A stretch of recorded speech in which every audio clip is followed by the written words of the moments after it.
ইসলামের প্রতি মায়া আছে, নবীর সুন্নাত মুখের মধ্যে নাই, কিন্তু নবীরে যদি কেউ কিছু বলে সহ্য করতে পারে না, ঠিক কিনা বলেন? কোরআন পড়তে পারে না ঠিক, কিন্তু কোরআনের বিপক্ষে কেউ যদি কিছু বলে, কোরআনকে যদি অবমাননা করে, এদেশের মানুষ সহ্য করতে পারে না। এজন্য কি দেখলাম কয়েকদিন আগে এক প্রাইভেট ইউনিভার্সিটিতে, ইস্ট ওয়েস্ট না নর্থ সাউথ ইউনিভার্সিটির মধ্যে কোরআনকে প্রকাশ্যে পা দিয়ে পড়ানো হয়েছে। নাউযুবিল্লাহি মিন যালিক। কি করা হলো?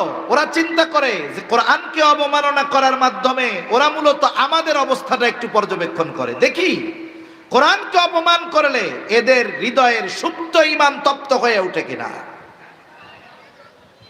আবার দেখুন, যখনই কেউ কোরআন অবমাননা করে, আল্লাহ এবং তার রাসূলের বিরুদ্ধে বলে, অমুসলিমদের কথা বাদ দেন, একদল মুসলমান ওই জালেমদের পক্ষ নিয়ে ওই কোরআন, ইসলাম, আল্লাহ এবং রাসূল অবমাননাকারীদের পক্ষ নিয়ে তারে পাগল বানিয়ে বিচার থেকে